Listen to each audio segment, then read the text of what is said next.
and welcome back. So thousands of schools to defy union scaremongering and welcome children back full-time from next month, which is fantastic news for all the parents that need to go back to work and don't want to be entangled or entwined in their children's educations or know what they're doing at school and would rather instead focus on getting more money instead of having more quality time with their families. But really, that is what it is. That's the same as for daycare for younger children, that they're saying, yes, let's send you off to some strangers instead of spending time with you, because I'm sure that'll make you feel loved and be a well-adjusted adult. But that is also what the schools do. You could, of course, say, well, that the parents aren't qualified or educated sufficiently in order to tell their children what they need to know, in which case, yes, fair enough. But from what point? And should you have the option to still teach your children at home, should you wish to educate them? I'd say yes. But no. Instead, school is mandatory. That's why you have truant officers and why they're so pleased to be welcoming children back. It was, of course, a sorry sight to see the number of parents who are struggling to help their children with their schoolwork during the quarantine when children weren't at school, that you would hope that the parents would be invested enough in the children's educations to see, okay, here's what you're doing, here's what you're up to, here are some practical applications because, hey, I use this weekly, and hang on, what are you studying here? How the hell is this going to help you at all?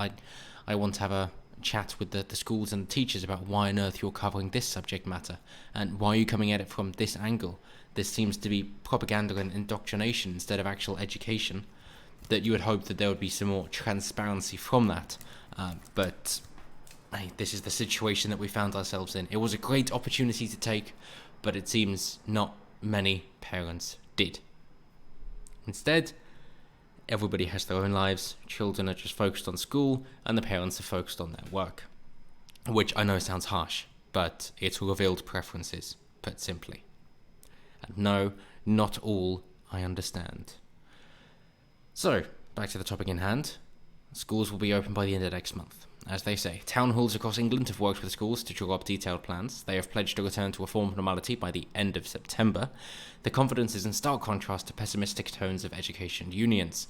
The unions are saying, no, we don't think we should have the children back, for apparently fears of the teachers being infected with coronavirus, given that the symptoms shown in children are minimal and basically don't really affect children. But moreover, which I'm sure the unions will love to hear, is that children don't really seem to be carriers for it either. They're not transmitting it much to other people or other children either. So it's not really much of a problem for the parents of whose children are going to school or for the teachers who are teaching them. But nonetheless, they have brought in some more health and safety risk assessments, which include teaching in class and year group bubbles, staggered lunch breaks, and one-way systems in school buildings.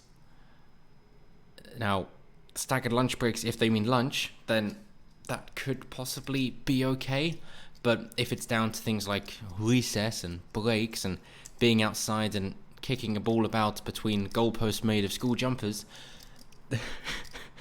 then that's not really going to help in terms of exercise or socializing, especially for the young boys that we see are falling behind, who need that more physical interaction. It is vitally important. And I mean, you know the same from your work, that if you try and focus for 8 hours a day without being able to get up and move about, you're not going to do as well. That is why successful people strongly advise exercising at least once a day, probably in the morning, like Jocko Willing says, just to get it over with so it's done. And the same goes for yourself, that although sleep is the best performance drug in the world, exercise comes in second, because it increases the oxygen flow to your brain, because it increases your heart rate and your lungs, of course, then moving quickly in order to bring in more air, which is then transporting the oxygen and the hemoglobin quicker to the brain in order for it to function better as well as just your entire body then being more efficient and having more energy because it's more primed. That is a much better way of doing things, instead of just slogging through and then sitting on the sofa at the end of the day. And don't get me started on alcohol either, as nice as we all enjoy it. So they say, for example, in the Cheshire East area, around 170 schools will welcome pupils back next month, and in Leicester, which has already been subject to a local lockdown, a council spokesman said almost all schools intend to have pupils in class by September 4th. Unions have insisted that more research needs to be done before pupils head back to the classroom. But in May, Education Secretary Gavin Williamson accused them of scaremongering and insisted a return would be safe. Which is always intriguing when the government then tries to go, well, this is what we want to happen, but this is what we've said, and they contradict each other. So what new thing can we put out to try and get around the hypocrisy, to try and make it seem logically sound? And the decision is that they're saying now that coronavirus is awful for older people, but isn't a problem for younger people. Which makes you think, then we don't need to force quarantines at all. It will just be down to the individuals to decide for themselves.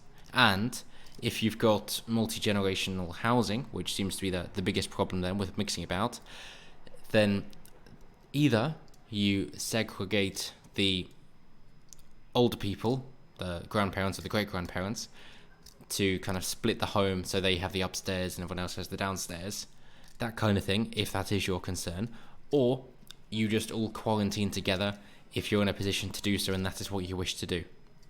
They are essentially your two options if you're all living together, and you can make that decision for yourself as you wish.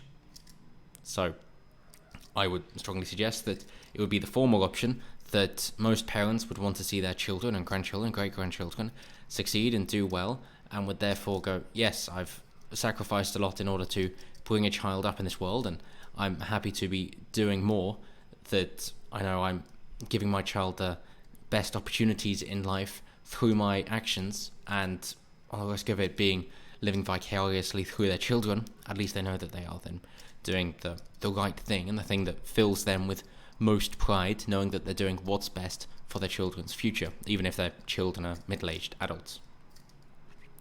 So, the National Education Union has drawn up a list of 200 safety demands before schools return, and urged teachers to escalate matters if concerns are not addressed. But critics describe the demands as nitpicking, as you'd expect of 200 safety demands. If you forget one, it's just going to be like Ofsted inspections now. They're going to come around in hazmat suits. Thinking of that, getting rid of the face masks. I hope they're disposed of as all biological waste should be, and just burned on site. But they're not, because it's not a problem. And to finish up, commenting on the Mail's findings, Tory MP Robert Halfon, chairman of the Commons Education Committee, said, "If you were to solely listen to the unions, you would think the return to school full-time was impossible. But this audit has shown that attitude from schools and teachers is that if it's not impossible, there must be a way to do it. And where there's a will, there is a way." We should really remember that far more, that people can adapt as individuals a lot quicker than a big government bureaucracy can. So leave it down to the people to make their own decisions. They will find the situation that works best for them. Even when the government makes it difficult, people will still find a way to survive. Even in North Korea, which is terrible, and I wouldn't wish that on anybody, the people there still find a way to survive. So don't underestimate the power of the human will. But as always, let me know what you guys think down below. And until next time, have a good one.